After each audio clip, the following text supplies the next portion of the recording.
I'm going to share the screen that Ronnie has up right now so he can just show you. I'll let you take it from here, Ronnie, and explain what you're doing. Yeah, so this came out probably a few weeks ago with Photoshop. It's actually Photoshop beta, where it's taking use of the generative fill. And so essentially it's AI is within the program of Photoshop. And if you've used Photoshop in the past, there is, like, if you use the marquee tool and kind of go across stuff, there's like a content aware fill. And so it'll kind of show what would be there if you wanted to take away a license plate and kind of show something blank. And so it'll generate, it uses AI in that fashion as well. This is the next step up. So I've got this picture of the beach here. And so I was like, let's add a sailboat on the water. So essentially I would just kind of go through, use the marquee. I guess I got to start again. Add a sailboat.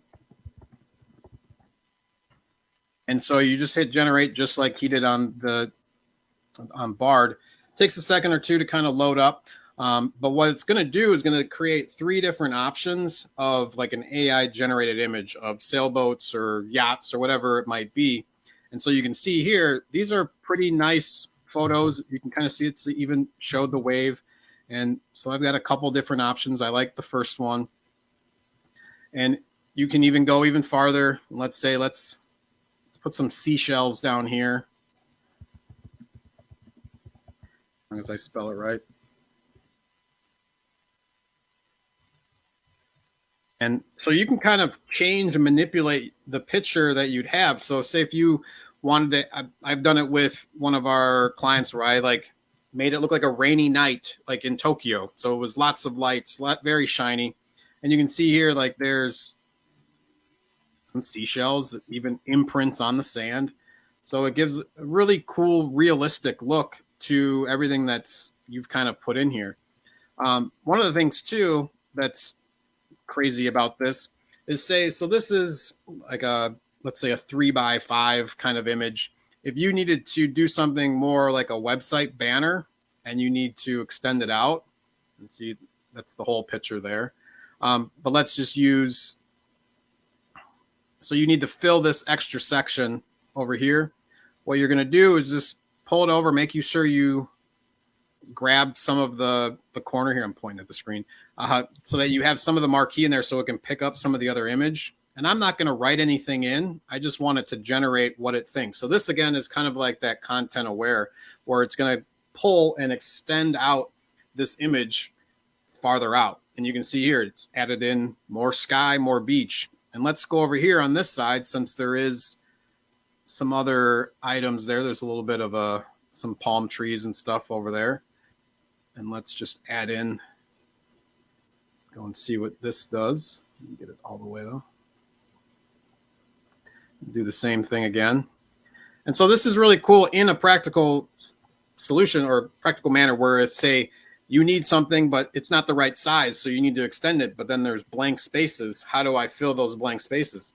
And you can see here, it added in more trees.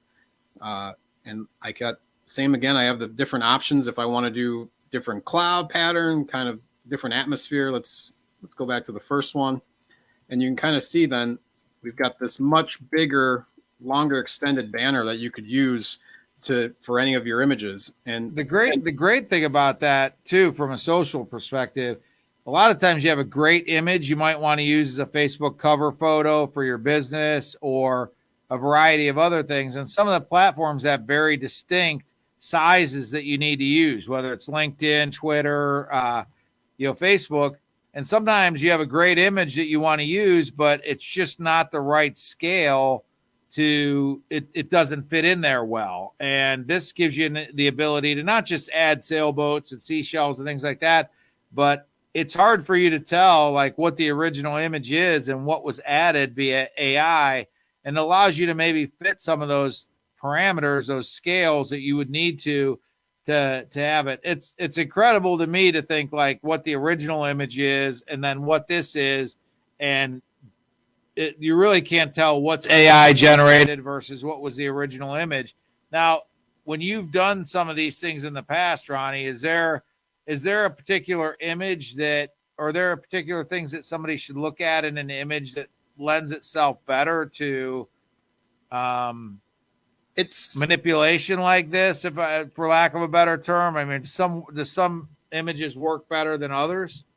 I'd say something that's a little more abstract. If you're going to try to get something that's super detailed, that it kind of will make it a little less realistic than what you're hoping for. That's kind of what I was trying to show with one of these. Like this lighthouse, you can kind of tell that looks fake. And so even if I did one earlier, that was like, oh, that's just not. So it was like at a shark jumping out of the water, where you can tell like, oh, okay, this doesn't look real. So it's definitely one of those things to just kind of be aware when you're playing around with this, that sometimes it's not going to be perfect.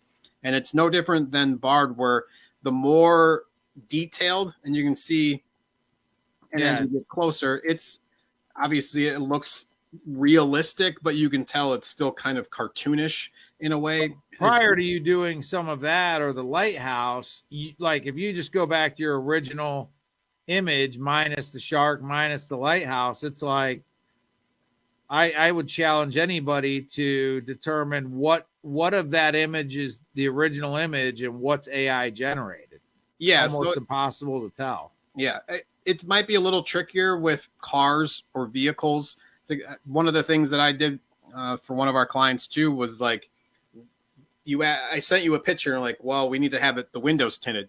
And I just did the same thing where I just put the marquee over the windows, said tint the windows. It took a few tries to try to get it. So there is some playing around with it, just like the Bard or ChatGPT, where you kind of have to manipulate your prompt in a way that's going to work, because sometimes it might do something completely different. It might change the car. So it's definitely be careful with what you're doing. Obviously, this is a much more farther back, like it's not as detailed. So there's less of a chance of somebody zooming in and being like, oh, that's a fake sailboat. So it's one of those things to just be aware of, play around with, just like the Bard stuff. It's the more time that you utilize it and play around with it, the better that you're going to get at it.